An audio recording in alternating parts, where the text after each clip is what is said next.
La France est un pays fantastique pour créer des entreprises. I wish that for you. Stay hungry, stay foolish. Did you think I need to pack this in? Never. Why not? I don't ever give up. Bienvenue dans Influence by Social Media Pro, le podcast des entrepreneurs influenceurs francophones. Je suis Olivier Monteux, fondateur de Social Media Pro, et chaque semaine, j'interviewe dans ce podcast une personnalité du monde digital pour qu'il vous partage les secrets de sa réussite et ou techniques infaillibles pour améliorer votre marketing. Cette semaine, j'ai l'honneur de recevoir Ludovic Barthélémy sur le podcast. C'est un entrepreneur web depuis plus de 15 ans et un expert en web marketing. Alors j'ai déjà eu le plaisir d'interviewer Ludovic il y a 5 ans de ça, dans mon premier podcast, et nous nous sommes rencontrés plusieurs fois depuis. C'est vraiment quelqu'un de très franc et un très très gros bosseur. Dans cette interview, nous parlons de son parcours, de comment il gère son business, de ses réussites, mais aussi de ses échecs. Ce podcast est sponsorisé par l'Académie du Digital, la plateforme d'apprentissage en ligne web marketing par abonnement mensuel que nous avons lancée en 2015. Vous pouvez voir cela comme le Netflix du marketing digital, et depuis 5 ans, ce sont plus de 4000 élèves que nous avons formés. Aujourd'hui, nous avons plus de 20 formations et 100 heures de contenu qui vous attendent. Et pour vous, auditeurs de ce podcast, direction socialmediapro.fr/acadpodcast, tout attaché, donc ACAD podcast, pour vous abonner avec 50% de réduction sur notre tarif habituel. Notez bien que l'abonnement à l'Académie du Digital est sans engagement de durée. Abonnez-vous pour 1 mois ou restez avec nous pour 9 mois ou plusieurs années, c'est vous qui voyez. Rendez-vous sur socialmediapro.fr, ACAD Podcast, pour tout savoir sur l'Académie du Digital. La publicité Facebook vous intéresse ? Sachez que nous proposons une formation en vidéo gratuite sur le site socialmediapro.fr d'une durée de 2 heures et dans laquelle je vous apprends 7 techniques pour doubler votre chiffre d'affaires avec les publicités Facebook. Pour cela, direction notre site web socialmediapro.fr et cliquez sur le gros bouton en haut à droite, formation gratuite. Je suis sûr que vous ne le manquerez pas. Et maintenant, place à l'interview. Bonjour à tous et bienvenue sur ce nouvel épisode du podcast Influence. Aujourd'hui, je suis avec Ludovic Barthélémy et je suis super content de le retrouver parce que ça fait un moment qu'on n'avait pas discuté ensemble, ça fait 5-6 ans qu'on se connaît et voilà, ça fait plaisir de te retrouver Ludovic, donc salut à toi. De même Olivier, merci beaucoup pour ton invitation, ça fait très plaisir aussi, ouais. Alors Ludovic, pour ceux qui ne le connaissent pas, c'est un peu un expert du web marketing, ça fait combien de temps que tu fais ça maintenant ? 15 ans, non ? 20 ans ? J'ai commencé en 2003 le business sur internet, mais on en reparlera. Enfin, les 2 premières années, ça n'a pas marché. Et je me suis vraiment mis au web marketing en 2005, donc 15 ans. Ouais. Donc beaucoup d'expérience à nous partager. Raconte-nous justement un peu ton parcours, comment ça a démarré, et je te poserai d'autres questions au fur et à mesure. Ouais, alors je te la fais simple parce que je veux pas saouler les gens, tu sais, sur un parcours très très long. Donc, j'ai monté ma première boîte où c'était de la prestation, ça c'est de la création de sites internet pour des entreprises locales dans ma région à Saint-Malo. C'était des sites que je vendais à 990 €. On était en 2000, c'est 2004. Donc personne n'y croyait. Enfin, tu sais, il y avait eu la bulle juste avant. Enfin, tout le monde venait d'exploser. Ouais. Voilà, Internet, c'était une foutade. On s'est moqué de nous. Beaucoup de gens qui avaient perdu de l'argent en bourse à cause de ça. Bref, personne n'y croyait, donc ça a été un bid monumental. J'ai fait une seule vente à 990 € en 6 mois. Heureusement, à l'époque, j'étais chez mes parents, donc c'était un petit peu du bonus, tu vois. Suite à ça, j'ai découvert donc, c'est ça qui m'a fait vraiment découvrir le web marketing, parce que comme tout le monde, j'ai tapé des mots sur Google, basique, comment trouver des clients, comment se faire connaître, comment gagner de l'argent. Ça devait être marrant à l'époque, ce que tu trouvais. En français, à l'époque, t'avais rien.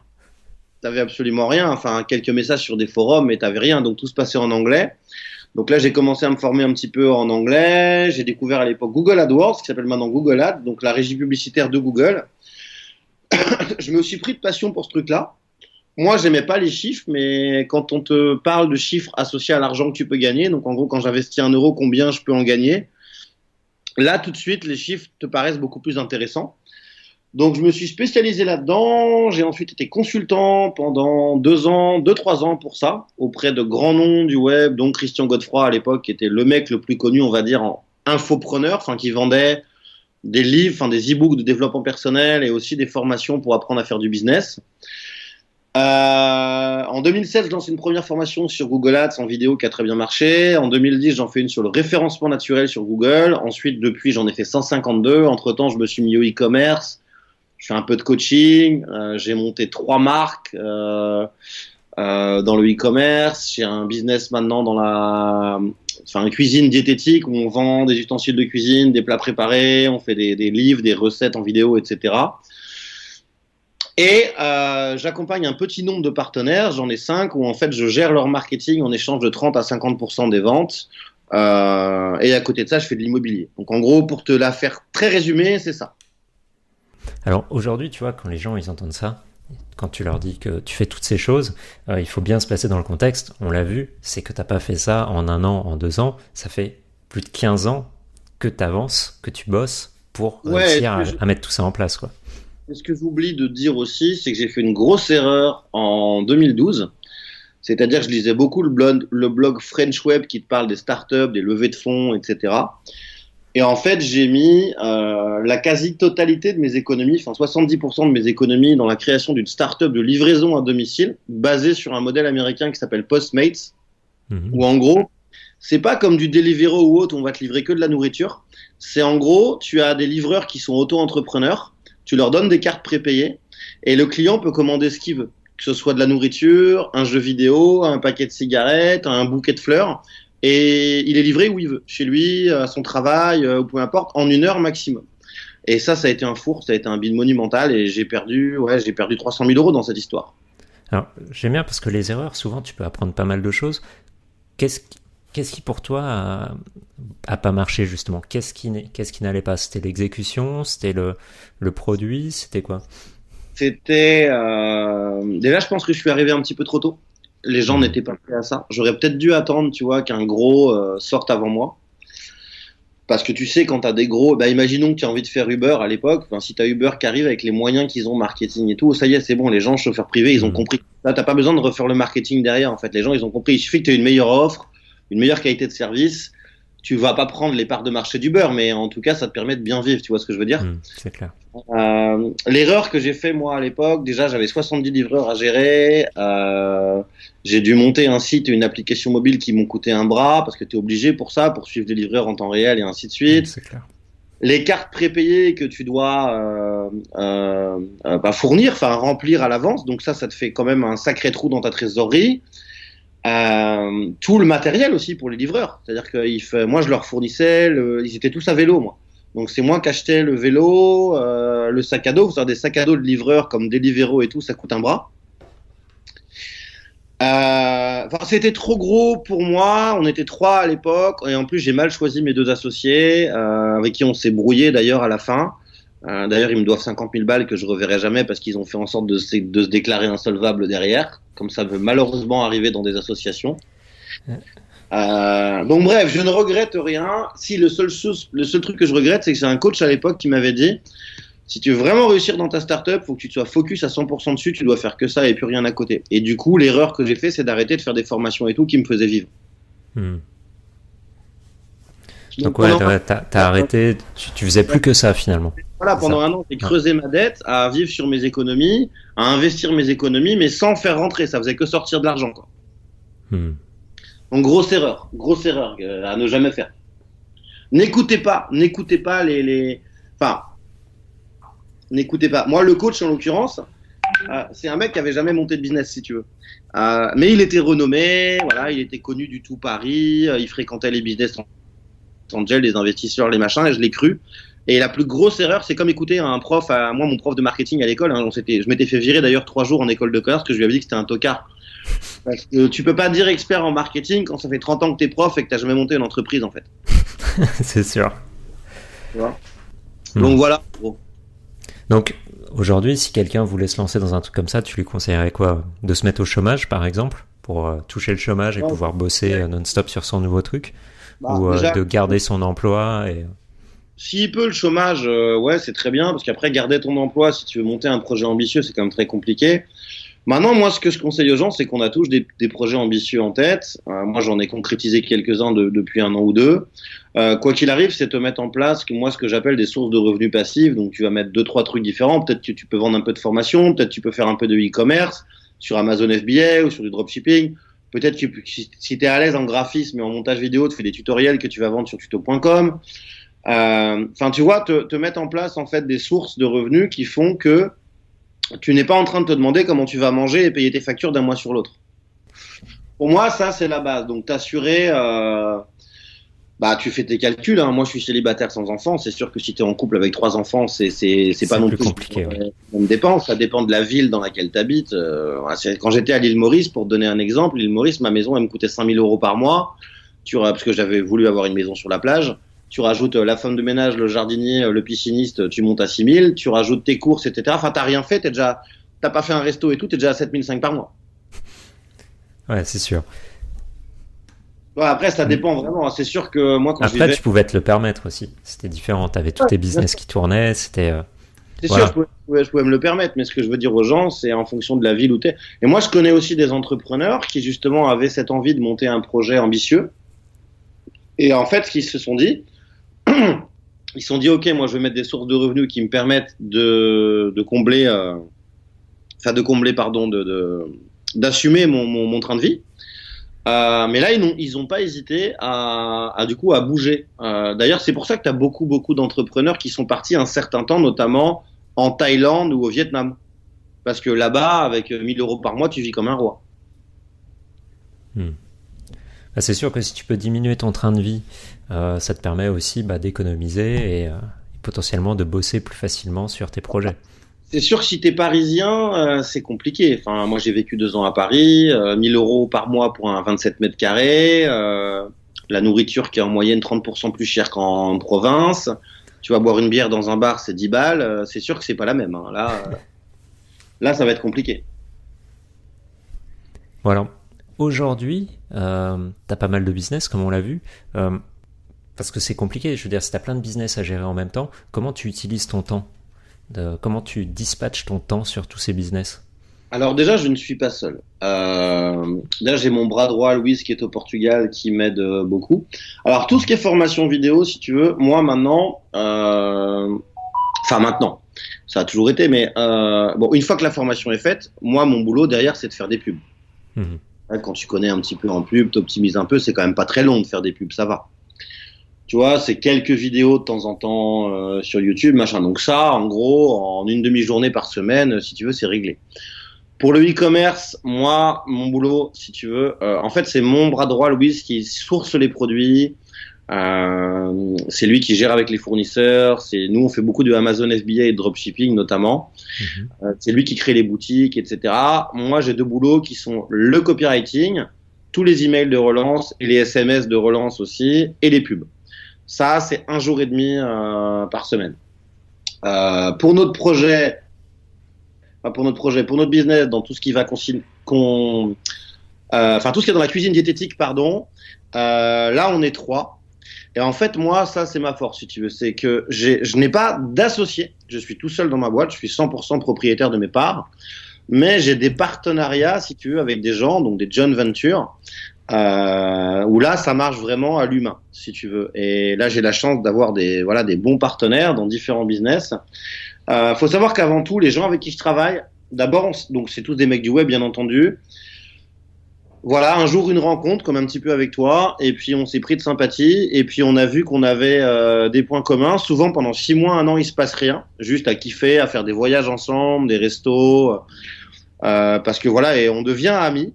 Et puis, on sait qu'on a des forces complémentaires, et puis un jour ou l'autre, on décide de faire un truc ensemble, et moi, c'est comme ça que ça marche, en fait. Ok. Là, j'en serais jamais où j'en suis maintenant, si tu veux, tout seul. T'es beaucoup trop limité tout seul. C'est sûr. Et puis ça te ferme plein de portes. Moi, tu vois, j'aurais jamais pu faire un truc dans la cuisine tout seul. Au final, j'y connais rien, moi, à la cuisine. Enfin, je connais parce que j'ai fait beaucoup de sport et que je m'y suis intéressé. Mais il y a un delta entre t'y intéresser et travailler avec des experts, tu vois ce que je veux dire. Enfin, quand tu travailles avec un nutritionniste ou un diététicien, c'est comme un gage de qualité. C'est sûr. Alors, justement, donc, tu parlais, tu as un bras droit au Portugal. Tu as combien de personnes qui bossent pour toi dans ta boîte ? Alors aujourd'hui, 4 en salariés et sinon c'est que des prestataires. J'ai vraiment gardé les meilleurs. Avant j'étais monté à une 20aine. Là j'ai vraiment gardé, mais en fait c'était des tirs au flanc. Donc là, j'ai vraiment gardé les 4 meilleurs, mais les 4 meilleurs, ils sont vraiment au top. Mais attention, c'est très compliqué de trouver des éléments, des bons éléments comme ça. Moi, il faut savoir aussi que je les intéresse au pourcentage. Donc déjà, ils ont un salaire, mais ils ont un intérêt sur le chiffre d'affaires. Et ils sont, enfin voilà, moi, tu vois, je suis pas chiant en fait. Si tu veux, ils bossent. On a un bureau à Lisbonne, mais ils y vont quasiment jamais. Tu vois, peut-être que le vendredi. Moi, je leur dis déjà, ils bossent d'où ils veulent, quand ils veulent. Je leur impose pas d'horaire. S'ils ont envie de travailler de minuit à 6 heures du mat, tant mieux. Moi, je donne juste des deadlines. Et du coup, ils sont contents parce qu'il y en a qui ont des enfants, donc ça leur permet de passer du temps avec leurs enfants.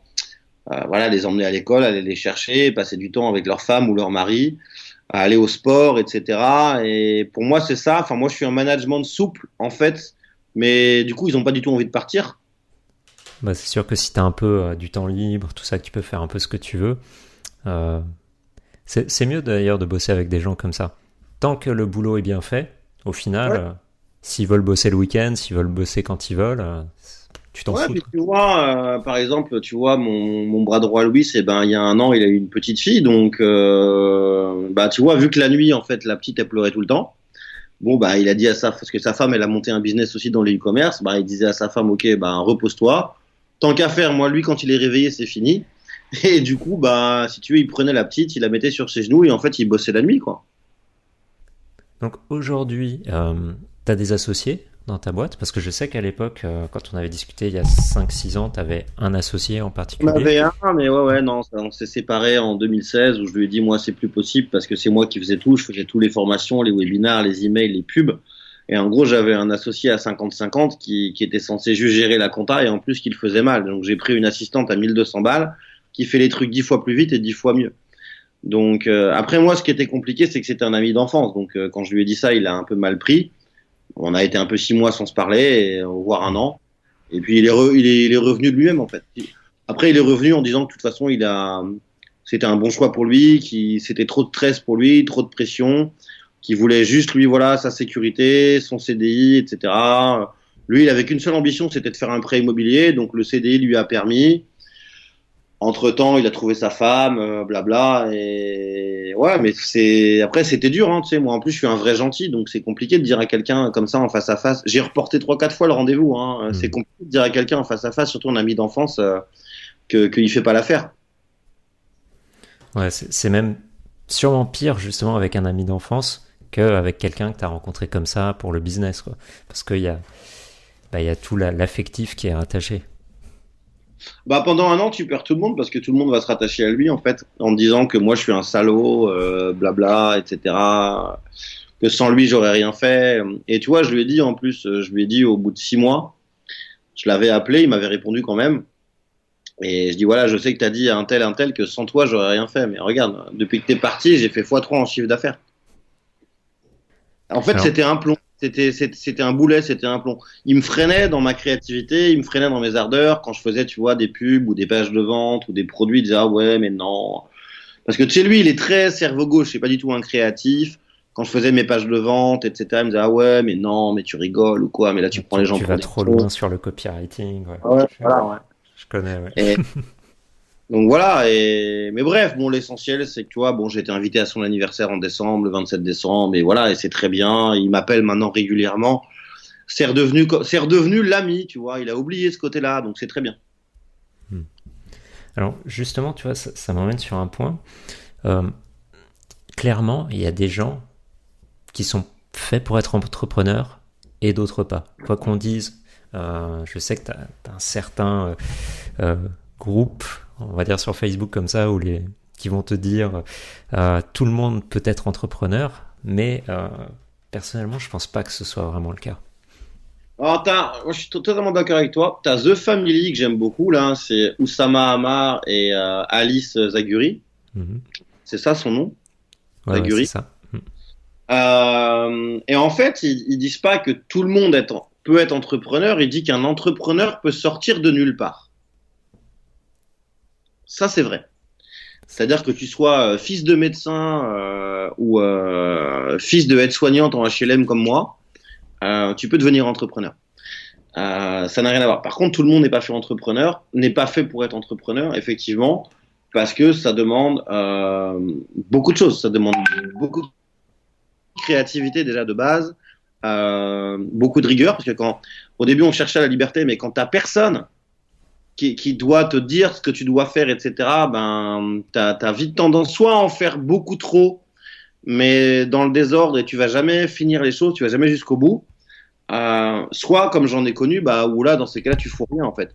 Genre il y a un pote qui passe boire un café, tu bois un café, il y en a un deuxième, il y en a un troisième, et tu fais rien de tes journées. Donc c'est très compliqué. Après, ça dépend du schéma que tu veux. Moi aujourd'hui j'ai 37 ans, enfin j'ai 38 cette année, je suis de 1982.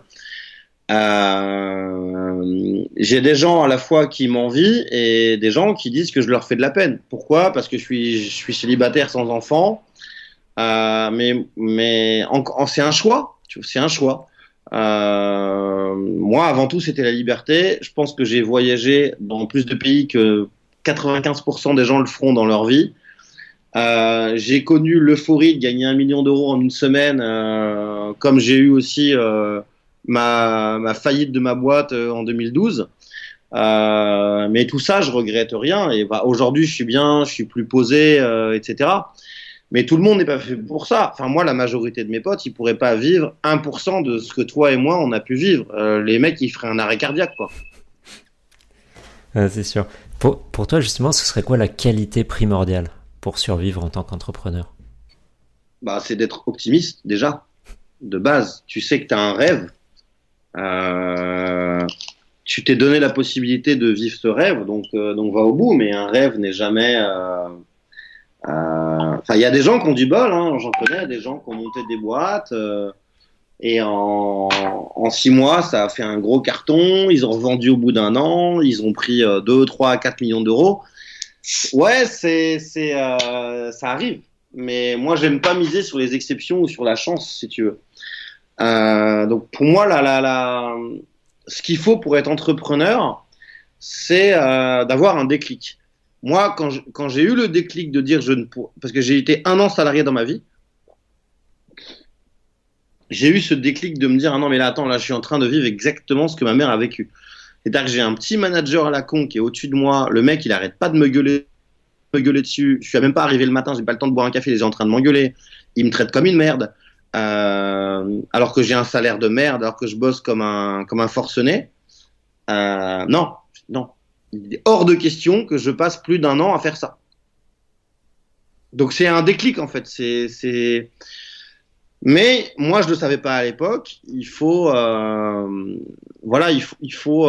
fait, il faut être prêt à accumuler les problèmes. Voilà, c'est ça. Parce que quand t'es entrepreneur, c'est une accumulation des fois de succès, mais quoi qu'il arrive, tous les jours au quotidien, c'est une accumulation de problèmes. Maintenant, quand tu as un petit peu d'expérience, tu sais que chaque problème a une solution, tu arrives à relativiser, tu te prends moins la tête. Donc c'est le déclic. Ouais. Est-ce que tu as envie à 30 ans d'avoir ton prêt sur 20 ans ou 25 ans, la petite maison, le jardin avec ta femme et tes 2 gosses, et tu te dis que ça va rester comme ça toute ta vie, donc la routine? Ou est-ce que tu as envie d'explorer le monde? Est-ce que tu as envie de donner vie à tes rêves? Est-ce que tu as envie d'avoir une vie qui ne ressemble à personne d'autre, en fait? C'est tout. Et c'est pour ça qu'on est si peu à être entrepreneur, parce que il y a beaucoup de gens qui vont rêver de ça, il y a beaucoup de gens qui vont y penser, mais quand il s'agit de passer à l'action, ça leur paraît tellement trop incertain et trop compliqué qu'ils le feront pas. Encore une fois, c'est pour ça qu'on est si peu d'entrepreneurs. Puis il y a beaucoup de gens aussi qui, une fois passés à l'action, se plantent et au final redeviennent salariés et lâchent l'affaire un peu pour toujours, quoi. Je crois que ça, c'est le pire. Quand tu as goûté à un aspect de liberté et que tu as l'obligation... Enfin, après, c'est les gens qui se donnent l'obligation de retourner salarié aussi, parce que très honnêtement, aujourd'hui, tu peux trouver des petites missions à droite, à gauche, ou comme j'ai dit tout à l'heure, tu fais des tutos, tu les vends. Moi, je connais des mecs sur tuto.com, ils font 15 000 euros par mois, hein, en t'expliquant comment faire un logo sur Photoshop. Donc après, c'est un choix. Moi, c'est marrant que tu en parles de ça. Moi, j'ai un pote qui est venu à l'île Maurice me voir il y a 2 ans.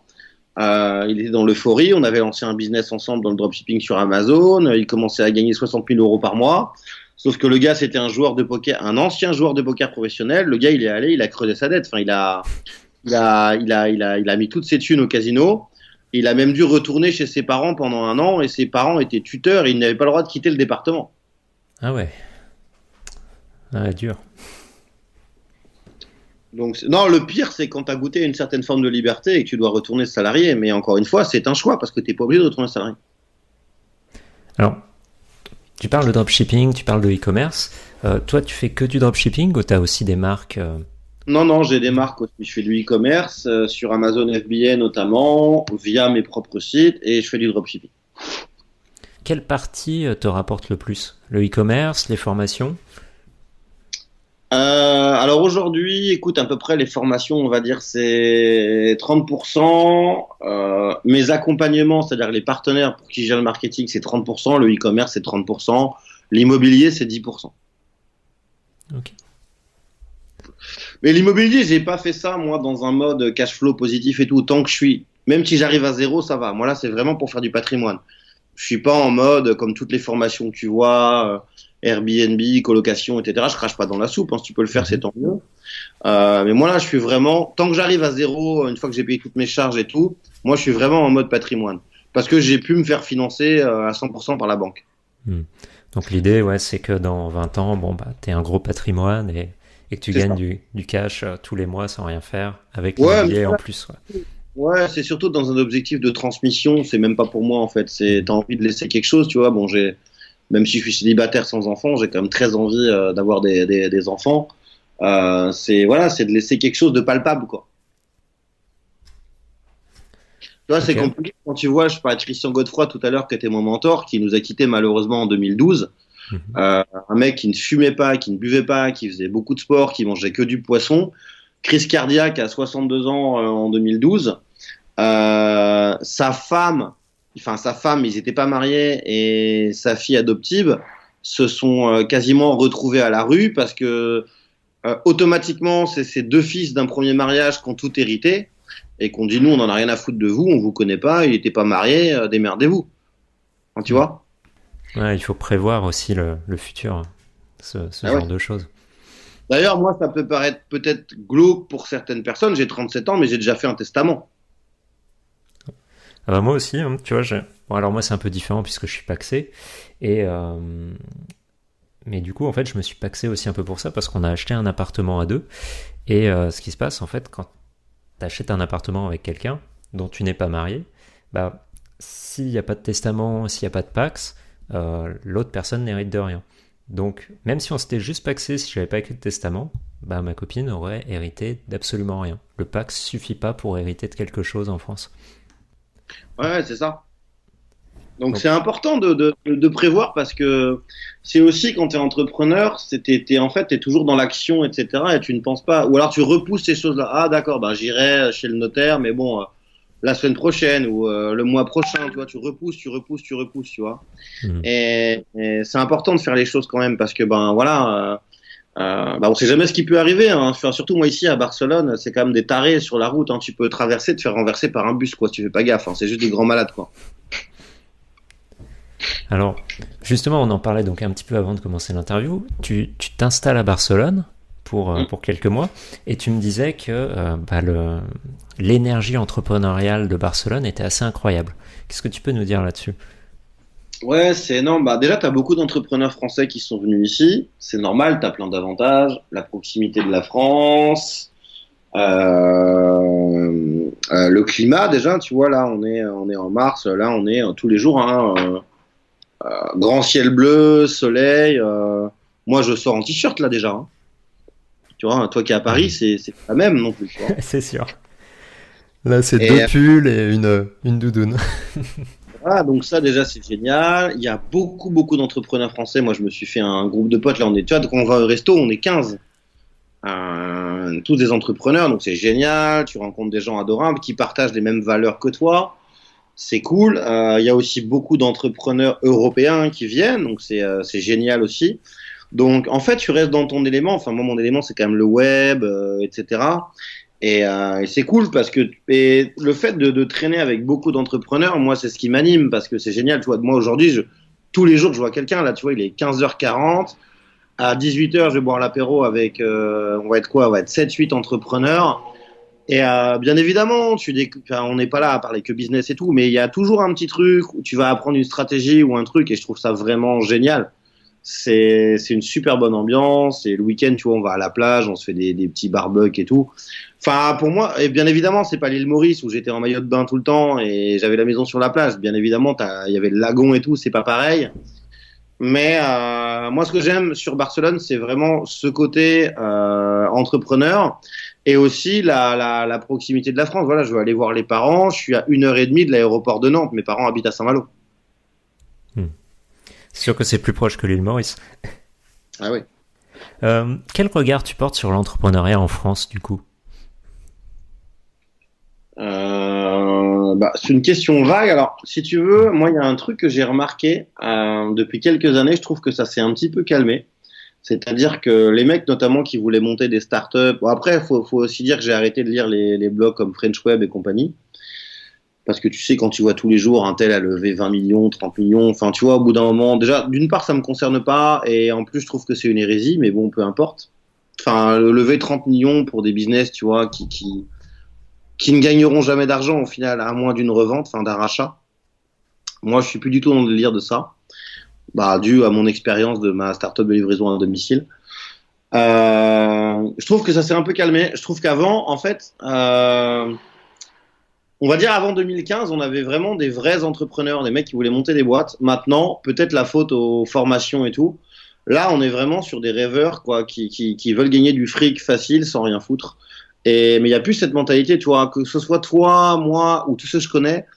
Nous, on s'est formé dans le dur, on a tout appris, quoi. On a appris un peu les bases du HTML, CSS, les bases du. Bon, toi, t'es dev, donc c'est différent, mais moi, j'ai appris les bases du HTML, CSS, j'ai appris les bases du PHP, juste parce que j'avais envie, tu vois, d'afficher un petit pop-up sur ma page ou machin.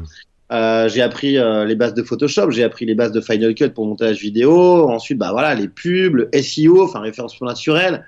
Tout ce que tu veux. J'ai l'impression qu'aujourd'hui, les gens, ils veulent du fric facile, ils veulent plus bosser. Alors, la grande mode, ce que je vois, moi, c'est de devenir influenceur sur Instagram.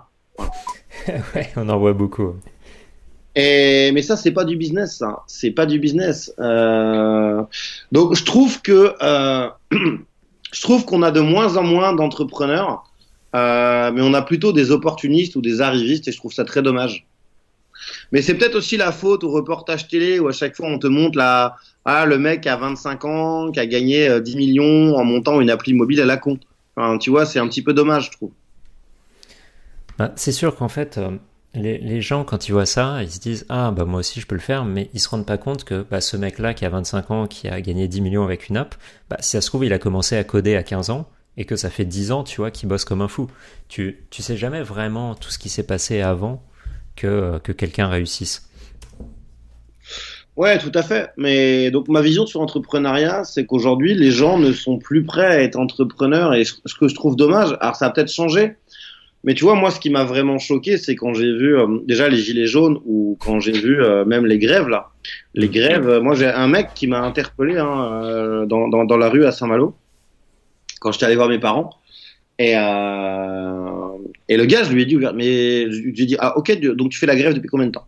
Le gars, il me dit, ça fait 2 mois. Je dis, tu te rends compte que là, le mois prochain, probablement, tu n'auras pas de salaire. Il me dit, ouais, je sais, mais on tient, on y va. Mais je dis, mec, mais ok, alors tu fais quoi? Et le gars me dit, enfin, je sais plus quoi, mais en gros, tu vois, dans une entreprise privée. Mais je dis, mec, ça ne te concerne pas. La grève ne te concerne pas. On parle des statuts spéciaux. Les cheminots, certains fonctionnaires, etc. Tu n'es pas du tout concerné. Pourquoi tu fais la grève? Et pourquoi tu refuses d'avoir ton salaire pour ça? Il y a aussi beaucoup de gens qui sont mal éduqués. Enfin, tu vois, le gars, il fait la grève, mais il sait même pas pourquoi il fait la grève. Et moi, le gars, je lui dis, tu gagnes combien par mois quand t'es pas en grève? Le gars, il me dit à peu près 1004. Je dis, moi, je gagne ça 4 fois dans la journée.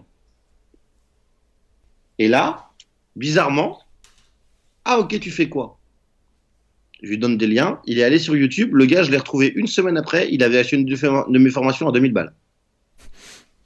Tu vois, c'est juste qu'en fait, le problème que tu as dans l'entrepreneuriat aujourd'hui, c'est qu'à part quelques incubateurs comme The Family, et encore, malheureusement, ils ont perdu de leur superbe, il y a personne en fait qui t'enseigne ce que c'est d'être un entrepreneur, etc.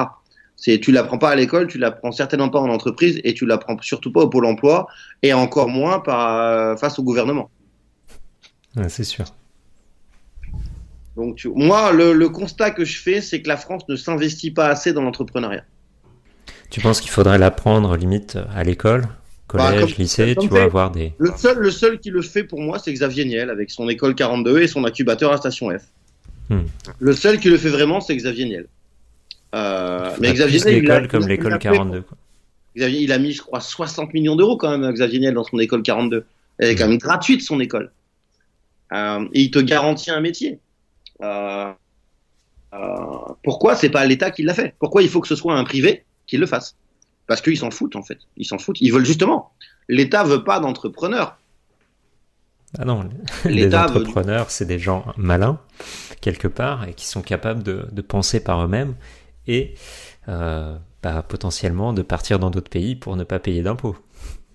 Il y a ça, mais il y a surtout que moi, ce qui me fait toujours marrer, c'est les ministres des Finances ou de l'économie qui viennent, ou même Macron, tu vois, je veux dire, c'est pas des entrepreneurs, quoi. Macron, ouais, il a gagné 2 millions d'euros en un an, mais il était dans je sais plus quelle banque en tant que salarié. Ce ne sont pas des entrepreneurs.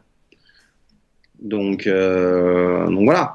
Mais de toute façon, et j'ai envie de te dire, pour les gens qui nous écoutent, c'est tant mieux. C'est tant mieux qu'on soit si peu d'entrepreneurs. Parce que si tout le monde était entrepreneur, ce serait encore plus la guerre.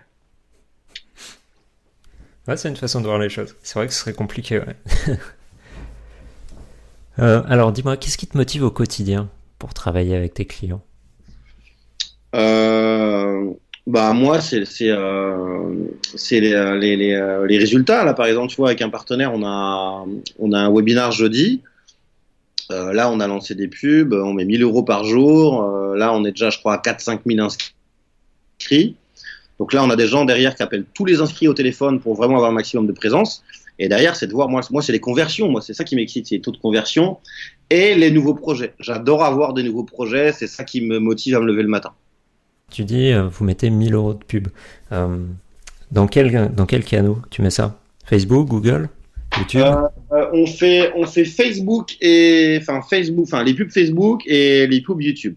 Mais 70% du budget, c'est les pubs Facebook. Alors, quel est ton regard sur les pubs Facebook, justement, sur ces dernières années? Parce que ça a quand même un peu augmenté niveau tarif. Toujours facile de faire du fric? Alors, ça dépend vraiment de ton approche. Moi, je vais te donner une idée. J'ai monté là avec un pote une école de closer. Donc, tu sais, les closers, c'est des gens qui ont pris un rendez-vous par téléphone pour en savoir plus sur ton offre. Et donc, c'est des prospects qualifiés et le closer est censé faire la vente. Donc, moi, tu vois, là, le but, c'est de prendre. Donc, quand les gens cliquent, on leur demande en fait leur téléphone, leur WhatsApp, leur email et ils doivent répondre à 5 questions. Et là, je suis à peu près à 10 euros, tu vois, du rendez-vous. Donc, c'est plutôt pas mal parce que tu as beaucoup d'informations et surtout, tu vas avoir quelqu'un au téléphone. Donc, voilà. Maintenant, pour un webinar, moi, je tourne en moyenne à 2 euros. Ok. Donc, 2 euros l'inscrit, ouais. Voilà, exactement. C'est 300 euros d'apprentissage, 300 euros de test. Et à partir du moment où j'ai mes 50 conversions, là, je sais que Facebook ou YouTube va m'envoyer que du trafic qualifié où je vais payer beaucoup moins cher et ça va être rentable. Donc, les gens qui sont déçus de la, tu sais, les gens qui sont déçus de la pub Facebook, c'est des gens qui font toujours la même chose. C'est-à-dire que ils vont pas chercher midi à 14h, disent tiens, par exemple, je vends une formation sur la pub Facebook. Je vais cibler quoi? Je vais cibler centre d'intérêt, marketing en ligne et propriétaire d'une page Facebook. Ouais, mais sauf que ça, moi, c'est ce truc que je fais plus jamais. Parce que les gens, ils sont saturés. C'est-à-dire que quand tu vises ces gens-là, on parle de gens qui passent leur journée à voir des pubs avec des promesses toutes plus accrocheuses les unes que les autres. Et c'est là où tu te fais insulter, tu te prends des haters et tout ce que tu veux. Moi, au contraire, j'exclus ces gens-là.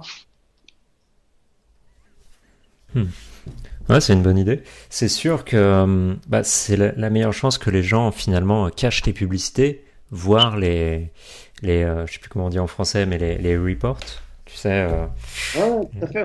Ça, et de te retrouver avec un compte bloqué. Ça m'était arrivé il y a combien de temps ça m'était arrivé il y a 5-6 ans, je crois. Je m'étais retrouvé avec un compte bloqué. J'avais balancé 3 tonnes de publicité Facebook pour une formation Facebook, justement. Et il y a plein de gens qui l'avaient reporté à Facebook. Et du coup, j'avais vu un compte de bloqué, quoi.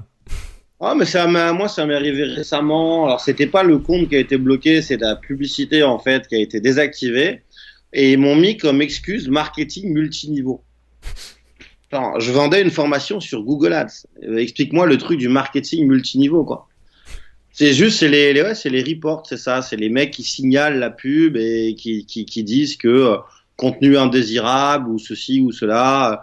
Mais ça, voilà, c'est pour ça. Mais en fait, quand tu enlèves le centre d'intérêt, enfin, dans notre secteur à nous, enfin, le tien et le mien, quand tu exclus tous les centres, tu exclus par exemple le centre d'intérêt marketing en ligne, déjà, t'as quasiment pas de haters. Bon, bien évidemment, tu changes ton discours, tu le mets un petit peu plus grand public. Et au début, tu payes cher la première semaine, mais ensuite, ça marche très bien. Mais il faut être prêt à, encore une fois, moi je dis jusqu'à 300 €, on est en mode apprentissage. Mais encore une fois, on en revient, en fait, on est entrepreneur. Ça va peut-être choquer des gens. Ah ouais, mais 300 €, mais tu rigoles. Ouais, mais t'es entrepreneur. Vaut mieux mettre 300 € sur Facebook et ensuite, ça, son algorithme qui va lui-même t'envoyer les meilleurs clients que de mettre 300 € dans des flyers que tu vas distribuer dans la rue, quoi. C'est sûr. Alors, tu parles beaucoup de Facebook, du coup, est-ce que, parce que tu utilisais beaucoup Google Ads avant, tu utilises toujours Google Ads? Alors, quand je dis Google Ads, je pense surtout au search et au display, puisque tu disais que tu utilisais YouTube à côté aussi, mais voilà. Alors, YouTube pour mes formations, marketing et pour mes recettes de cuisine, et Google Ads, donc sur le moteur de recherche essentiellement, et Google Shopping pour mes e-commerce. Et tu l'utilises toujours autant? Ça n'a pas changé, Ouais, en plus, Google Ads a une fonction géniale qui s'appelle la stratégie d'enchère ROAS cible. En fait, c'est toi qui détermines ton retour sur investissement. Par exemple, tu peux dire je veux 300%. Donc, c'est-à-dire quand je mets 1 €, je vais en gagner au moins 3. Et à partir du moment où tu as au moins 25-30 conversions, c'est Google qui va faire le job. Et tu as l'assurance que tu ne pourras jamais perdre un centime. C'est-à-dire que c'est Google qui fait le job. Google te l'a garantit. Quand tu veux 1, tu vas gagner 3. Tu ne pourras jamais perdre un centime, c'est impossible. C'est énorme. Ouais, c'est totalement énorme. Mais beaucoup de gens, justement, n'y vont pas parce qu'ils n'arrivent pas à avoir les 25-30 conversions. Ça leur coûte trop cher. Quelle est la publicité ou technique marketing qui t'a le plus marqué sur le web dans l'année qui vient de passer? Moi, c'est ce que je fais actuellement via des potes avec qui j'ai parlé. C'est-à-dire qu'on fait une offre haut de gamme. On fait une offre à 2, 3, 5, 10 000 €. Ce que les gens appellent high ticket, c'est ça? Ouais, voilà, ce que les gens appellent high ticket, ouais. En fait, on fait une bonne pub, on les invite à un webinar, on demande le numéro de téléphone. Derrière, moi, je bosse avec une équipe où, en fait, ils rappellent tous les gens au téléphone qui se seront inscrits pour vraiment être sûr qu'ils seront prêts au live. Donc là, ça fait 60-70% du coup de présence au live. Et à la fin du live, on fait un bonus d'action rapide, 30 minutes. Donc, si vous achetez dans les 30 minutes en paiement comptant, vous avez un bonus d'une valeur de grand malade. Et derrière, on a des emails de relance où on leur propose un coaching gratuit par téléphone. Et là, c'est les closers au téléphone qui prennent le relais. D'accord. Et justement, tu mentionnais que tu étais en train de créer une école de closer, ou que tu avais créé. Ouais, tout à fait, ouais. Du coup, c'est une bonne idée? On a lancé début janvier. Ok. Et donc, du coup, c'est pour apprendre aux gens, finalement, à devenir des closers. Tout à fait. Alors, moi, je bosse avec un closer. On est partenaire là-dessus parce que lui, c'est vraiment un expert depuis 14 ans. Et moi, j'apporte ma brique marketing, c'est-à-dire qu'en fait, un beau closer doit être un expert dans un domaine. Donc, nous, on leur dit, voilà, tu veux être closer, par exemple, soit pour des mecs qui vendent des formations, soit pour des mecs qui font du e-commerce, soit pour on va dire de la start-up en général qui est juste en recherche de clients. Donc, faut qu'ils se spécialisent dans un domaine pour être capable de discuter avec la personne et de leur vendre le produit. Le gars avec qui je fais ça, moi, il m'a convaincu en me disant un truc. Il m'a dit aujourd'hui, on vit dans un monde généraliste où les gens payent des spécialistes. Et l'exemple qu'il m'a donné, c'est qu'un médecin généraliste est beaucoup moins payé qu'un chirurgien spécialisé dans un truc. Tu vois ce que je veux dire? C'est sûr. Alors, aujourd'hui, tu travailles comment ton branding personnel? Je sais que tu as une chaîne YouTube. Ouais, alors là j'avais arrêté depuis septembre parce que moi la chaîne YouTube c'est vraiment du bonus, hein. C'est pas ça qui me rapporte de l'argent, moi c'est les pubs. C'est juste que j'avais perdu l'envie, là j'ai retrouvé l'envie, donc je fais 2-3 vidéos par semaine, mais moi je travaille pas vraiment mon branding. Enfin mon branding il est pas travaillé. Moi en fait mon branding c'est d'être moi-même. Quand j'étais à Maurice, j'étais tout le temps en casquette. Là quoi qu'il arrive, je suis toujours en t-shirt. Moi mon branding c'est d'être cash, direct, transparent, des fois un peu vulgaire quand il y a des trucs qui m'énervent. En fait je le travaille pas spécifiquement parce que je me suis rendu compte au fil des années de toute façon que les gens que je rencontre quand ils me rencontrent, c'est qui tout double en fait. C'est soit ils m'adorent, soit ils me détestent. Tu vois, nous par exemple avec toi Olivier quand on s'est rencontrés, on a eu une affinité directe. Il y a des gens, ça le fera pas. Mais moi, si ça le fait pas, je vais pas insister. De toute façon, on n'a pas de temps à perdre avec les gens avec qui ça le fait pas. C'est comme ça. Donc du coup, vu que tu travailles pas trop ton branding, clairement, tu gagnes de l'argent principalement donc avec les pubs et ton copywriting. C'est ça, exactement. Pub, copywriting, tunnel de vente, le e-commerce. Moi, le e-commerce, je le conseille beaucoup aux gens parce que le e-commerce, même le dropshipping, aujourd'hui, il y a beaucoup de gens qui disent, par exemple, le dropshipping, c'est mort. Moi, j'ai un partenaire, s'appelle Pascal Maffre. Là, il a un coaching. En fait, c'est 5 000 euros. Et il dit aux gens, je vous accompagne personnellement jusqu'à temps que vous fassiez 1 000 euros par jour. Et il le fait vraiment. Et on a des témoignages de fous et les gens ont des résultats de fous. Il y a une élève, là, Fatima, elle est étudiante. Au bout d'un mois, elle était déjà à 1 000 euros par jour. Une autre Stéphanie qui était, je crois, caissière avant, elle fait 110 000 euros en un mois. Enfin, tu vois, il y a des témoignages vraiment de fous. Et alors, très important aussi pour les gens qui nous suivent, qui nous écoutent. Pour moi, aujourd'hui, 80% d'une vente se fait sur des bons témoignages. Alors, parce que là, tu parlais de dropshipping, par exemple. Comment tu peux avoir des témoignages sur le dropshipping au départ, sur les produits que tu vends? Là, je te parle de mon partenaire où lui, il fait des coachings. Donc ouais, là, tu parles du coaching, ouais. Il y a des retours. Non, mais après, sinon, c'est des avis clients. Il faut que tu les livres vite. Aujourd'hui, il y a des agents, notamment en France. Tu sais, avant, les gens, ils faisaient appel à AliExpress et tout en Chine, c'est 3 semaines de livraison. Maintenant, tu as des agents qui ont déjà, en fait, du stock et donc tu peux livrer la France en 3 à 5 jours maximum. Et là, ça fait toute la différence. C'est sûr que 3 semaines avant, le dropshipping, c'était compliqué, quoi. Ah oui. Alors, j'avais une question justement sur le dropshipping.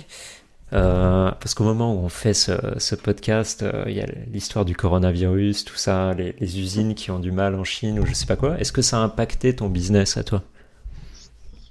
Alors, un petit peu, très honnêtement, parce qu'effectivement, là, on a eu beaucoup de fournisseurs qui répondaient plus. En fait, ils ont juste pas le droit d'envoyer la marchandise, en fait, si tu veux, c'est interdit, donc c'est compliqué.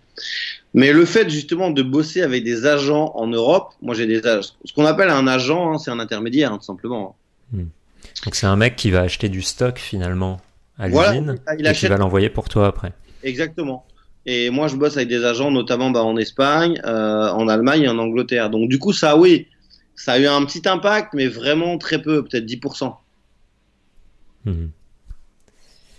Parce que l'agent, il n'a pas tous les produits non plus. C'est ça le souci. Et puis surtout, il est limité en stock. Ouais. Et à un moment, lui aussi, il aura peut-être plus de stock. Ouais, mais ça, c'est bon, ça va. La Chine, on connaît. Hein, les mecs, c'est business is business, quoi. Hein, je veux dire, les gars, ils vont régler le truc. Hein, ils vont pas se laisser crever parce qu'il y a un virus. Hein, ils vont continuer à faire le business. Hein. Ouais, c'est sûr. Quelle est ta vision sur les tendances futures, sur justement le milieu du business en ligne, du web marketing? Moi, je pense que tout est cyclique, en fait, si tu veux. Je pense que le e-commerce continue d'exploser et va continuer à exploser, c'est normal. si t'es livré rapidement.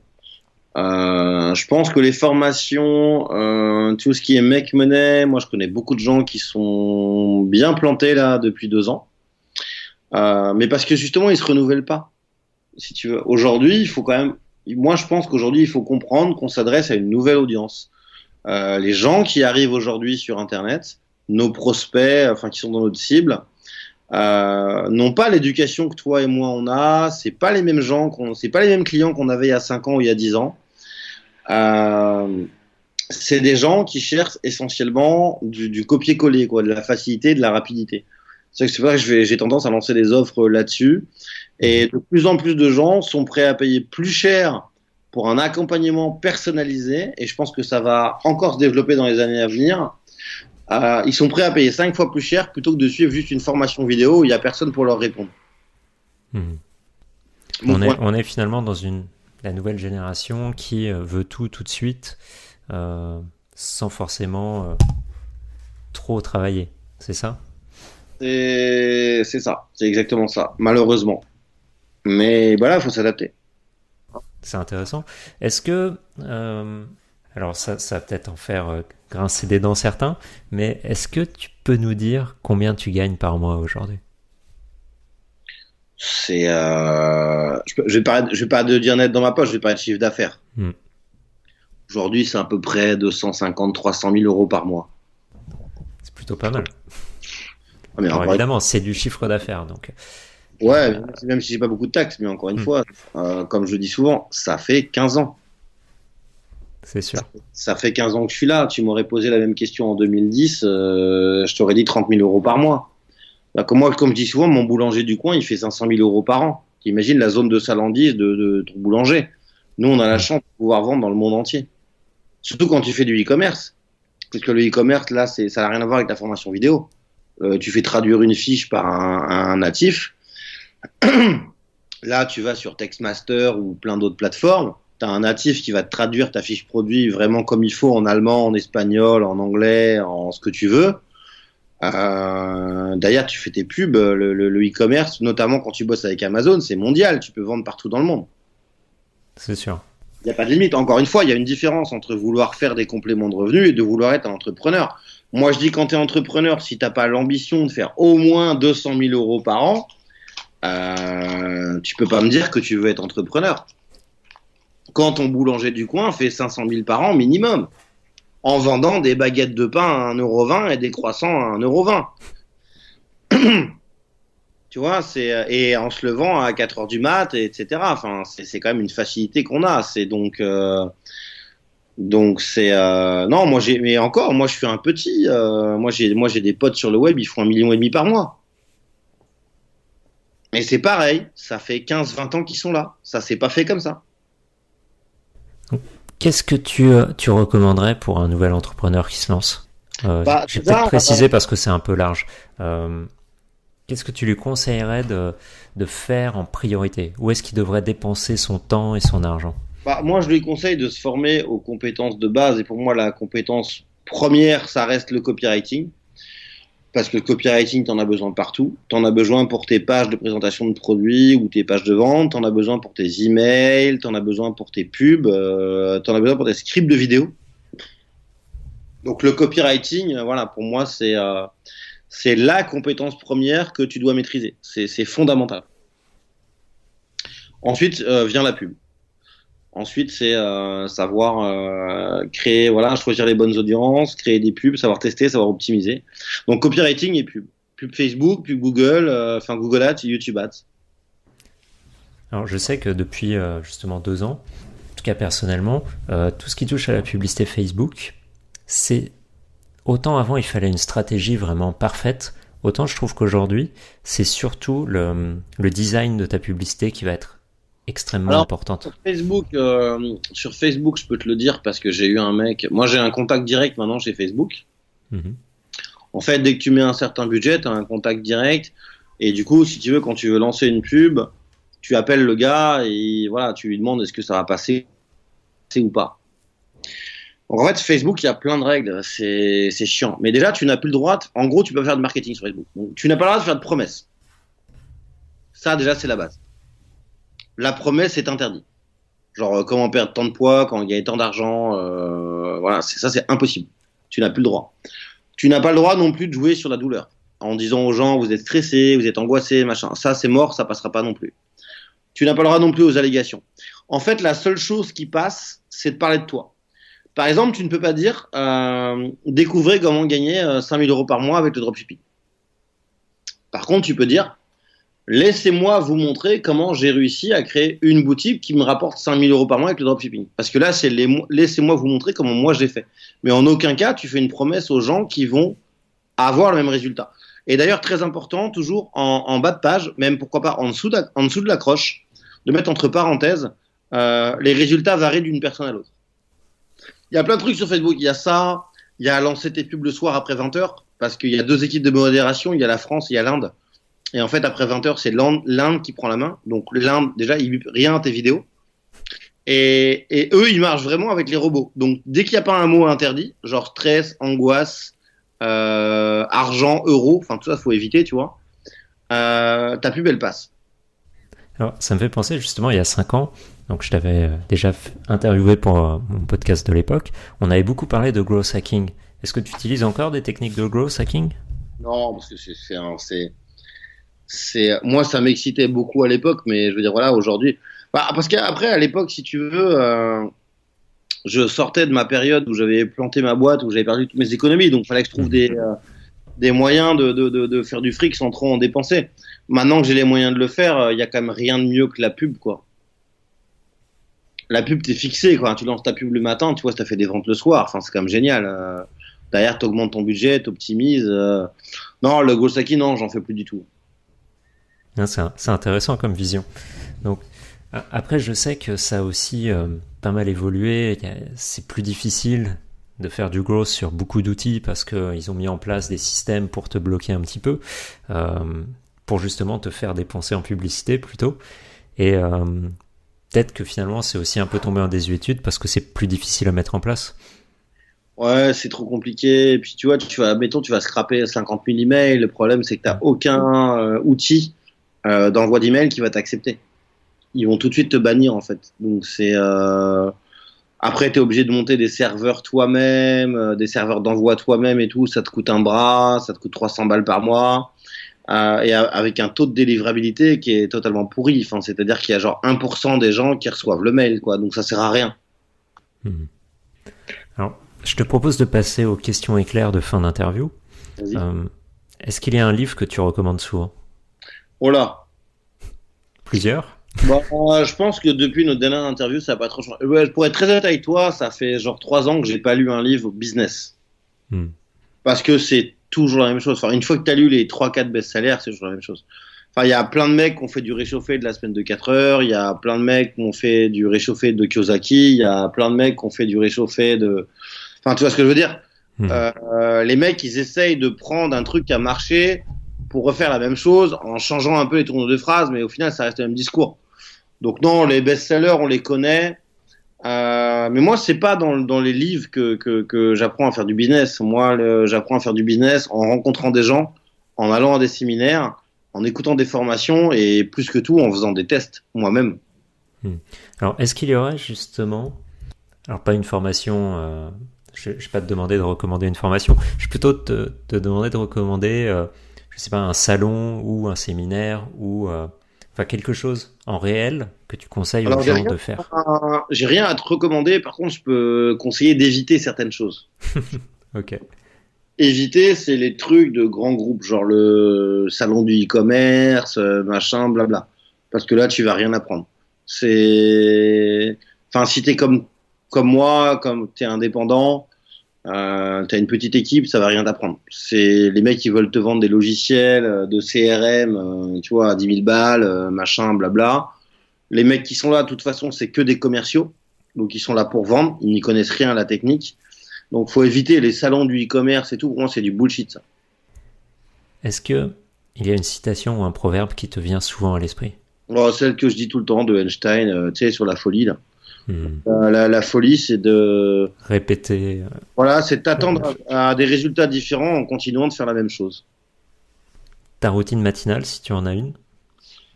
Ouais, donc moi je te dis, je me lève entre 6h et 6h30. Donc le petit-déj, plutôt protéiné. En général, c'est œufs brouillés, avocat, banane, myrtille. Ensuite, c'est une petite heure de sport. Ensuite, boulot. Resport le midi, mais plutôt un sport plaisir. Moi, je fais beaucoup de basketball. Donc je vais m'entraîner pendant 1 heure. L'après-midi, je fais 2-3 vidéos. Puis ensuite, voilà, on va dire qu'à 15h, j'ai fini ma journée. Et là, je vais tout simplement, je vais aller voir des potes. Et puis de temps en temps, j'aime bien moi tout ce qui est pilotage automobile, et karting, tout ça. Bon, c'est pas toutes les semaines non plus. Mais en gros, c'est un petit peu ça. Ok. Et tu te couches vers quelle heure en général? 2 heures. Je dors pas beaucoup, moi. Ah ouais, tu dors pas beaucoup du coup. Je suis narcoleptique, en fait, c'est une maladie. D'accord. Ben, je m'en cache jamais, hein. J'ai été diagnostiqué à 18 ans, donc narcoleptique, en fait, si tu veux, tu dors. En fait, tu n'arrives pas à dormir longtemps, mais le truc, c'est de faire plusieurs petites siestes dans la journée. D'accord. Au moins, je fais des siestes de 20 minutes. Et après, j'ai la patate. Mais par contre, je peux pas faire une nuit complète. Enfin, moi, j'ouvre les yeux toutes les heures, même avant. Ok. Je savais pas. J'en apprends sur toi encore. Pardon, j'en parle peu, mais bon, c'est une maladie, mais c'est pas non plus grave. Le seul problème, c'est qu'il n'existe pas de traitement aujourd'hui. D'accord. En fait, il n'y a pas assez de cas dans le monde pour qu'ils aient envie de développer un remède. Mais ils savent à quoi c'est dû ou c'est... C'est dû essentiellement aux apnées du sommeil à la base. D'accord. Et du coup, tu fais combien de siestes par jour? Parce que je sais justement, il y a des gens qui réduisent leur sommeil. Alors, eux, pas parce qu'ils sont malades, mais en faisant plein de siestes. Ouais. Je dors 4 heures la nuit et je fais 3 siestes de 20 minutes par jour. On peut dire que tu gagnes du temps sur d'autres personnes? Je connais mes heures. Sauf quand j'ai picolé. Si j'ai picolé, là, par contre, je vais dormir d'une traite, tu vois. Par contre, le lendemain est compliqué parce que une fois que les effets de l'alcool sont partis, la narcolepsie revient. Donc, tu vois, t'as dormi toute la nuit, mais ça va pas t'empêcher quand même de piquer du nez dans la journée. Mmh. Enfin bref, mais c'est pas la fin du monde, hein, ça va. Hein. Je veux dire, il y a pire maladie. Hein. Je suis content d'avoir que ça. C'est sûr que ça peut toujours être pire. Et puis finalement, si tu le vis bien, il y a pas de problème, quoi. T'as l'air quand même en forme. Je sais pas. Non, mais je le vis bien. Tu vois, là, on a fait l'interview. Moi, j'ai fait ma petite sieste ce midi, tu vois, de 12h40 à 13h. Ça va. Du coup, j'ai la patate, tu vois. Je vais en faire une petite à 18h. Mais voilà, tu composes avec. C'est vrai que c'est compliqué des fois pour la vie sociale.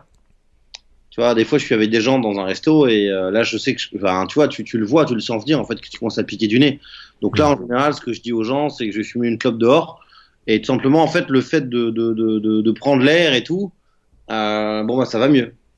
Mais là, c'est repousser l'échéance parce que il faut que je fasse ma sieste quand même. Ouais, il faut que tu fasses une sieste. Ouais. Tu vois, donc. Mais après, mes potes me connaissent très bien, donc. Tu vois, souvent, en fait, ce que je dis, voilà, je vais aux toilettes et je vais rester, 10 minutes, un quart d'heure.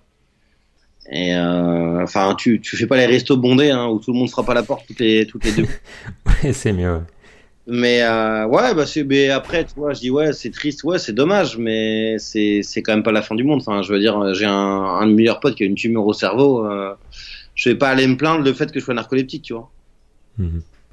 Surtout que, comme je te disais, au final, t'as plus de temps dans une journée que quelqu'un qui va dormir 8 heures par nuit. Donc, on peut voir ça comme ça. Le truc, c'est qu'après, moi, j'aime bien, tu vois, être au lit et tout, sauf qu'effectivement, tu vois, par exemple, quand je suis avec une nana, elle dort, et moi, je suis sur l'ordi à mater des séries, quoi. Parce que je peux pas dormir. Mmh. Moi, je pars du principe quand même que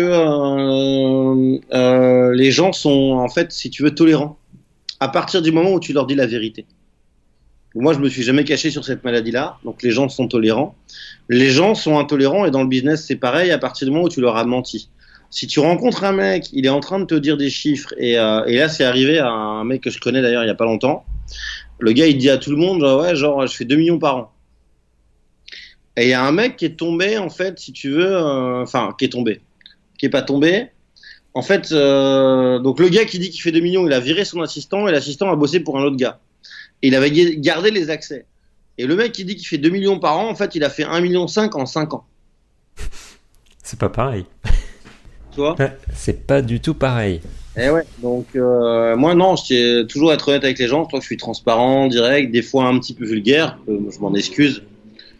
Mais quand les choses me tiennent à cœur, ouais, voilà, les mots partent comme ça et bref.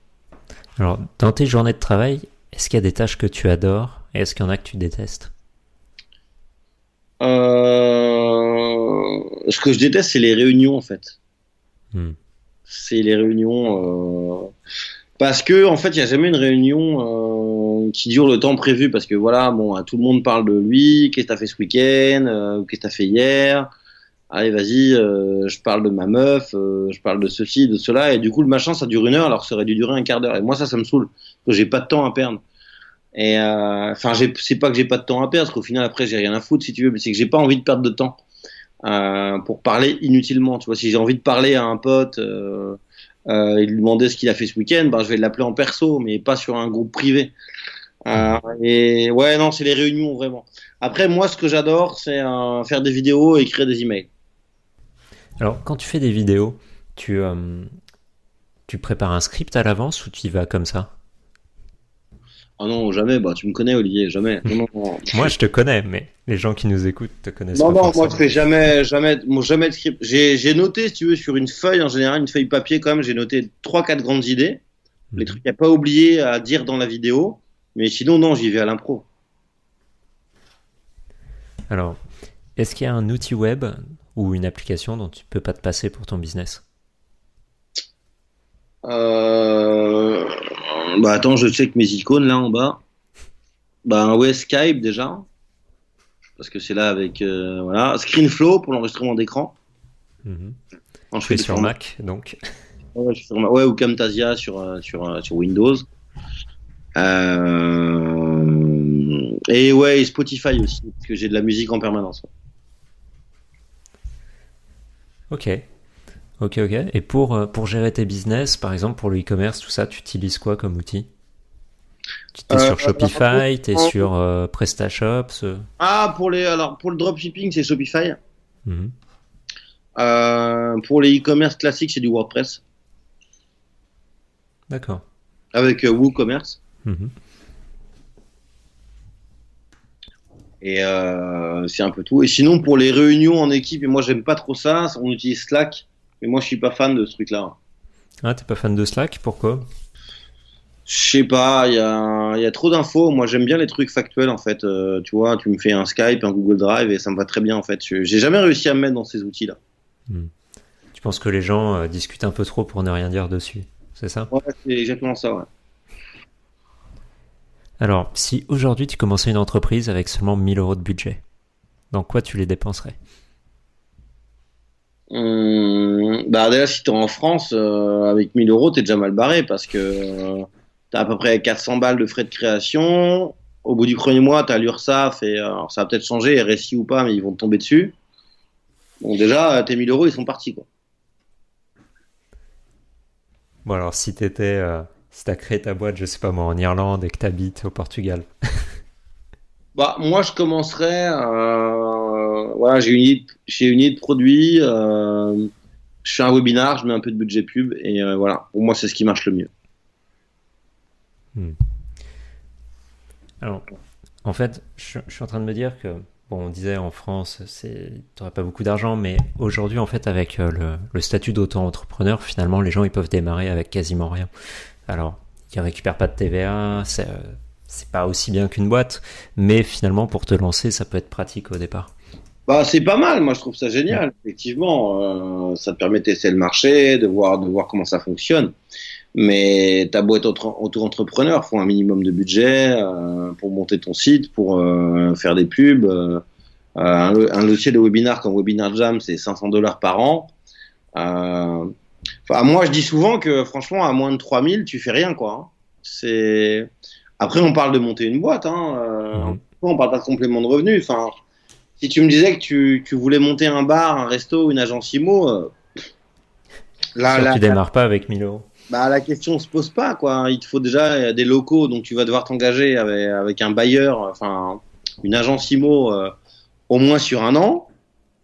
Tu vas devoir acheter imprimante, tampon encreur, papier, tout ce que tu veux. mine de rien, ça monte vite. Les cartes de visite, tout ça. Donc, moi, je dis, si vraiment tu veux être entrepreneur, il faut 3000. Sinon, mais après, attention, tu peux commencer par faire des compléments de revenus sans être entrepreneur direct. Alors, qu'est-ce que tu conseillerais justement comme revenu un peu passif ou pour rajouter un peu de beurre dans les épinards, on va dire? Il y en a plein. Il y a faire des tutos que tu vas vendre, des tutoriels vidéo que tu vas vendre sur tuto.com. Il y a les blogs de niche, il y a les chaînes YouTube de niche aussi. Tu sais, moi, ma petite sœur, elle l'a fait, ça va très vite. Ma petite sœur, elle a fait juste des vidéos de son chien.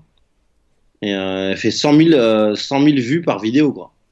Et derrière, qu'est-ce qu'elle a fait? Elle a mis des affiliations sur des trucs, genre la housse que tu mets dans la voiture pour pas que le chien lèche des poils. La gamelle, tu sais, je sais pas si tu connais, la gamelle où le chien, en fait, il met le museau et en fait, t'as une croquette qui tombe, en fait. C'est dès qu'il a faim. Ça, je crois, ouais. Ce genre de truc. Voilà, et tu vois, aujourd'hui, ça lui rapporte quoi? 700, 800 euros par mois? En plus de son salaire? Non, et ça a pris rien. Voilà, le seul truc, en plus, c'est que tu profites, t'es avec ton chien, tu profites, tu t'amuses, t'es à la plage, tu le fais courir, tu fais des vidéos, et tu mets un lien d'affiliation, c'est quand même facile. C'est clair. Tu sais, il y a beaucoup de gens qui font des vidéos pour leur montage, ils ont besoin de petits trucs. Le truc le plus connu, c'est le réveil qui passe de 5h59 à 6h du mat, tu vois. T'imagines, le mec, il a filmé son réveil juste passé de 5h59 à 6h du mat. Sur Vidéoblog, le gars, il en a vendu plus de 400 000 à 10 euros. Il touche la moitié, le gars, il a gagné 2 millions en faisant une vidéo de son réveil qui parle de 5h59 à 6h. C'est vraiment énorme, ça. Donc voilà, des idées, il y en a plein. Encore une fois, c'est toujours pareil, il faut passer à l'action, quoi. Alors ce sera le mot de la fin, je pense. Faut passer à l'action, ouais. Il faut pas faire que lire des choses sur Internet. Il faut pas écouter les vidéos. Ouais, ce que je dis souvent aux gens, excuse-moi pour conclure. Ouais, ce que je dis souvent aux gens, c'est qu'est-ce que tu penses de toi maintenant et quelle est la personne que tu voudrais devenir? Et des fois, il n'y a pas tant d'étapes que ça à faire, en fait, pour être la personne que tu voudrais devenir. Mais sauf que la majorité des gens, ils pensent à ça, mais ils ne passent pas à l'action. Passer à l'action. Si imagine, t'es en surpoids. Enfin, en tout cas, t'aimes pas ton corps. Et tu fais pas de sport. Tu fais pas forcément gaffe à ton alimentation. C'est assez simple, au final, de manger sainement tout en se faisant plaisir. Et franchement, 30 minutes de sport par jour, c'est quand même pas la fin du monde. Mais c'est parce qu'encore une fois, les gens n'ont pas le déclic. Moi, j'ai un pote. Là, il s'est mis bien, le gars. Là, il est en couple depuis 10 ans maintenant. Je l'ai pas reconnu la dernière fois que je l'ai vu. Un mec qui était tout fin, tout sec. Là, vraiment le bide à papa, le double menton et tout. Le gars est commercial. Et le gars me dit, ouais, mais Ludo, moi, le sport et tout, j'ai pas le temps. Mais je dis, tu te fous de ma gueule ou quoi? Tu rentres chez toi, il est 17h. T'as le temps de faire du sport. Moi, je vais à la salle à 18. Enfin, j'allais à la salle à 18. Maintenant, je vais à midi. Il me dit, ouais, mais en gros, toi, t'es en conquête. Enfin, t'as envie de trouver une meuf. Il me dit, moi, j'ai pas besoin. Je dis, ouais, mais mec, si tu pars comme ça, si ta femme se laisse aller pareil, enfin, non, vous êtes censé vous plaire. Enfin, vous êtes censé prendre soin de vous, tu vois. Ah, c'est horrible, cette excuse-là. C'est la pire. Non, mais le gars n'a pas du tout le déclic. Non, c'est bien, c'est très bien comme ça. Ma femme, entre guillemets, me tolère comme ça. Donc, pourquoi j'irais me faire chier aller à la salle de sport? Mais à la limite, même si t'enlèves ce côté-là, fais du sport juste pour être en bonne santé. Ouais, mais ce que je lui ai dit derrière. Parce que je lui ai dit, mec, attends, ok, t'es commercial, c'est 3 verres de pinard le midi, 3 verres de pinard le soir, voire la bouteille entière. Tu fais pas de sport, t'as pris du poids, ouais, juste pour ta santé, pense à tes enfants, enfin, je sais pas. Mais tu sais, les gens sont tous pareils, en fait, si tu veux, dans tout domaine inclus. C'est que tant qu'il t'arrive pas une merde, où le médecin va te dire, là, si t'arrêtes pas, là, c'est fini, ben, personne n'arrête. Je pense qu'on est assez faibles, les êtres humains, pour beaucoup de choses. Souvent, c'est plus facile, par exemple, pour la plupart des gens, ils rentrent du taf, Tu vois, ils ont envie de changer de vie, ils ont envie de monter une boîte ou un truc comme ça, mais ils rentrent de leur taf. Et le soir, c'est plus facile d'allumer Netflix que, je sais pas moi, de regarder une formation ou de bosser sur ton projet. Et du coup, ils se disent, bon, je bosserai dessus demain. Puis le lendemain, ils regardent un autre épisode, puis ainsi de suite. Enfin, je dis Netflix, mais ça peut être plein d'autres choses, tu vois. Je connais plein, hein, c'est l'excuse tout le temps. C'est, ah ouais, par exemple, tu vois, cette semaine, je devais coacher un pote. Il me dit, ah ouais, mais attends, déjà, non, mercredi, c'est pas possible. Mercredi, il y a match de foot. Bon, moi, je suis pas très fan de foot, donc je suis même pas au courant. Enfin, il y a ça. C'est la facilité. Il y a le match de foot, il y a l'apéro de l'entreprise, il y a machin. Enfin, tu vois. Mais parce qu'encore une fois, on parle de déclic. Tant que t'as pas le déclic, machin. Et c'est Anthony Robbins qui disait ça. Il disait en fait, tant que t'as pas assez une vie de merde, tu n'as pas le déclic. Il faut tomber au plus bas finalement pour changer. Mais au niveau du business, c'est pareil. Enfin, juste pour conclure, en fait, tant que les gens n'ont pas le déclic, ils ne passeront pas à l'action. Moi, le déclic, et comme toi, Olivier, on l'a eu jeune. Le déclic, c'était avant tout d'être libre, de faire notre propre truc, de pas avoir un petit patron au-dessus de la tête, et ainsi de suite. Mais nous, le déclic, on l'a eu jeune. C'est de plus en plus dur plus tu vas dans l'âge. Parce que t'es tellement habitué à certaines routines et ainsi de suite que ça devient de plus en plus compliqué de changer. Et c'est ça le problème. Et puis il y a l'entourage aussi. Et ça, pour les gens qui nous écoutent, enfin je sais pas s'ils vont nous écouter jusque-là parce que ça fait déjà 1h30 quasiment. 1h30, ouais. Le truc, c'est que pour les gens, c'est justement il faut squeezer l'entourage. Parce que l'entourage, si demain tu dis ouais, je veux monter ma boîte enfin sur internet ou pas d'ailleurs, enfin je veux monter une boîte, quel va être le discours des gens? Ah, mais qu'est-ce que tu fais? Mais t'es fou, mais t'as la sécurité, t'as un CDI, t'as un prêt sur 20 ans, t'as une belle maison, blabla et tout, qu'est-ce que tu vas faire? T'auras une retraite. Tu vois, les gens continuent à préconiser un schéma qui est révolu. La retraite, enfin que ce soit toi ou moi, bon nous déjà on est entrepreneurs, donc c'est clair et net que si on se tape pas, on n'aura rien. C'est ça. Genre, regarde ma petite sœur qui a 10 ans de moins que moi, même ma petite sœur qui a 27 ans, elle par contre, elle a déjà acheté 4 appartes parce que ma sœur, elle est consciente qu'elle n'aura pas de retraite. La retraite, faut oublier, c'est fini. La retraite pour les gens aujourd'hui qui ont notre âge, si ils en auront un peu, les gens qui ont notre âge, ils en auront un peu. Mais les gens qui ont moins de 25 ans, ils n'auront pas de retraite. C'est fini, ce système est révolu. On peut plus assumer, c'est pas possible. Donc faut un déclic. Mais malheureusement, le déclic, encore une fois, les gens attendent toujours le dernier moment pour l'avoir. Donc comment avoir ce déclic? Comment on pourrait aider les gens à l'avoir? Bah, c'est faire une introspection en fait pour avoir un déclic, c'est faire une introspection sur toi-même. Tu fais le bilan de ta vie. Voilà, quand tu avais 15 ans, tu te disais peut-être qu'à 30 ans, tu aurais une maison, une femme, 2 enfants, un chien, je sais pas moi, ce que tu veux. Tu arrives à 30 ans, tu vois ce que tu as et tu fais le bilan de ta vie. Et est-ce que ta vie te plaît? Enfin pour moi le déclic, c'est comme ça que je l'ai eu. Est-ce que ta vie te plaît? Bah non. Et qu'est-ce qui t'empêche d'en changer? Bon, encore une fois, en tant que célibataire sans enfant, bah rien. Mais même quand t'as des gosses et tout, tu peux quand même avoir ce déclic. C'est une introspection. Après la réponse, elle est simple. Est-ce que, enfin, il y a des gens qui se complaisent dans le malheur. Est-ce que tu as envie de continuer de faire toute ta vie comme ça? Donc tu es venu sur Terre pour vivre une vie de souffrance, de sacrifice, de juste payer des factures?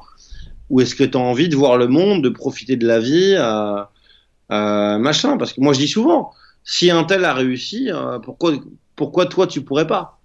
Bah là tu peux pas actuellement parce que t'as pas les bonnes infos. Mais c'est pour ça qu'on vend des formations et du coaching et tout.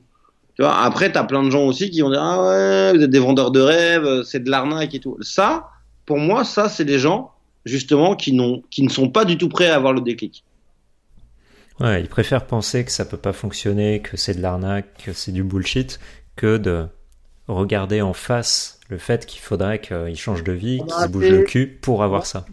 C'est beaucoup plus facile de rester dans sa routine que changer des habitudes, c'est pas facile.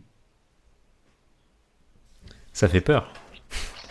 Ça fait peur, c'est pas facile, et surtout personne dans ton entourage ne le fait, donc du coup tu te sens un petit peu isolé. Alors comment est-ce que justement quelqu'un qui démarre pourrait ne pas être isolé? Comment il pourrait rencontrer des gens? Déjà qu'il aille dans des endroits où il y a beaucoup d'entrepreneurs. Barcelone ici, c'est moi quand j'étais à Paris, il y avait beaucoup de gens géniaux que j'ai rencontrés à Paris. C'est faire des événements. Moi j'allais sur meetup.com à l'époque, donc Meetup c'est ça, meetup.com. Il y avait régulièrement des événements, tu vois, 20-30 personnes, un truc qui parle de e-commerce, un truc qui parle de Facebook, machin.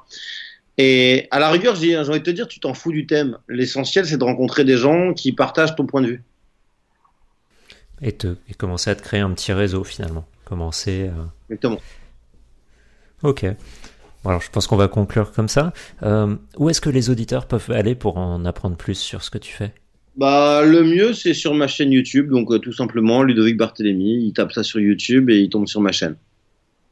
Bon, parfait. Ludovic, merci encore d'avoir pris le temps de discuter avec moi. Merci à toi, Olivier. Et à très bientôt. À très vite. Allez, ciao à tous. Ciao, ciao. Ciao. Ludovic est vraiment quelqu'un de sympathique avec qui discuter. Les stratégies qu'il a partagées sont juste monstrueuses. J'espère que cette interview vous aura beaucoup plu.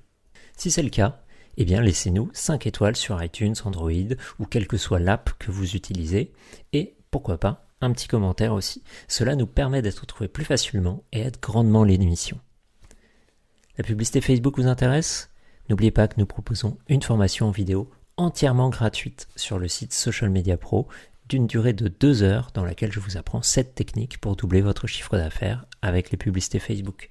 Pour cela, direction socialmediapro.fr et cliquez sur le bouton en haut à droite formation gratuite que vous ne pouvez pas manquer sur notre site.